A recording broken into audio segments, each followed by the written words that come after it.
ভিক্ষুক রাস্তা দিয়া যায় আর জমিদারের পুত্রবধূও যায়। একজন সামনের দিকে আসতেছে, একজন সামনের দিকে যেতেছে।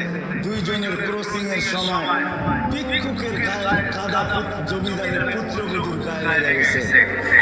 সে দুনিয়া আমদার করে ফেলছে, স্বামীকে ডেকে নিয়ে আসছে, বলছে ভিক্ষুক আমার কাপড় নষ্ট করে দিছে। সে শুধু ভিক্ষুক ছিল না, বৃদ্ধ ছিল। বৃদ্ধ ছিল না শুধু, জীর্ণ ছিল, শীর্ণ ছিল। শরীরে কাপড় ছিল না, ফাটা চিরা কাপড় ছিল। পায়ে জুতা ছিল না, পেটে ভাত ছিল না। জমিদারের পুত্র সইতে পারে না যৌবনী শক্তি সয় কি কইরা তার স্ত্রীর গায়ে ভিক্ষুকের কাদা। বস সমগ্র শক্তিকে হাতে একত্র জমা করা, একত্র করে বৃদ্ধের কানে বসায় দিছে।